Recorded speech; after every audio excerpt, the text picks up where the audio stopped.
democratic society, we must make them aware. This is war. დასავლურ და ტრანსატლანტიკურ საზოგადოებებს უნდა ვაიძულოთ, გაიგონ რომ ეს არის ომი. ჩვენ არ გვინდოდა ეს არასასურველი ომი.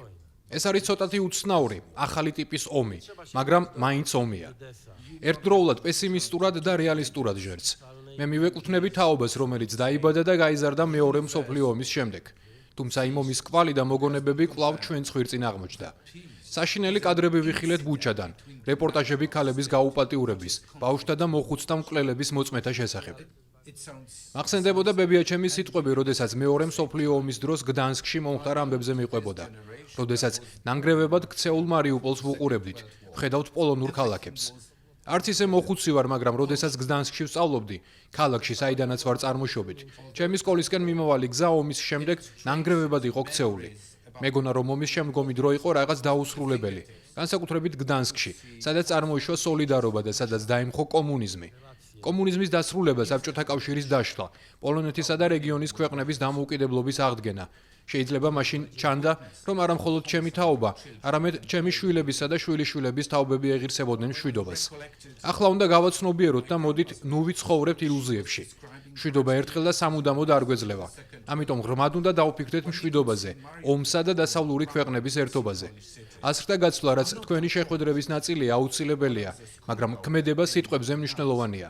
და ეს არის ის, რაც ხმამაღლა და მკაფიოდ უნდა ვთქვათ, განსაკუთრებით აქ, პოლონეთში, რათა ჩემმა თანამემამულეებმა შეძლონ ამის მოსმენა. ეს ომი ჩვენი ომია. ვარშავასა თუ მსოფლიოს სხვადასხვა წერტილში ხშირად გვესმის, როცა ვიღაცები ამბობენ, ეს არ არის ჩვენი ომი, მასთან არანაირი საქმე არ უნდა გქონდეს. აიძულეთ მათ იბრძოლან.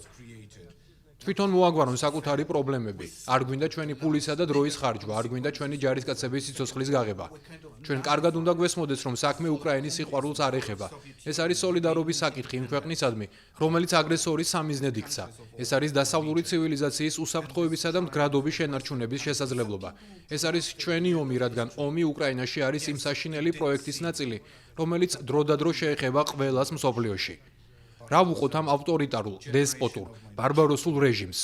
არ ჩამოვთვლი პუტინისა და მისი რეჟიმის, ისევე როგორც მსოფლიოს სხვადასხვა წერტილში არსებული რეჟიმების მახასიათებლებს, მაგრამ გეტყვით, მოგწონთ თუ არა ეს ჩვენი ომია. პოლონეთი მალევე მიხვდა, რომ უსაფრთხოებაზე ეკონომია არ შეიძლება. პოლონეთი მალევე მიხვდა, რომ სოლიდარობა და ევროკავშირის, ნატოსა და ტრანსატლანტიკური ოჯახის ერთიანობა არის აუცილებელი პირობა არა მხოლოდ გადარჩენისთვის, არამედ მათზე გასამარჯვებლად, ვინც ჩვენ თავს გვესხმის.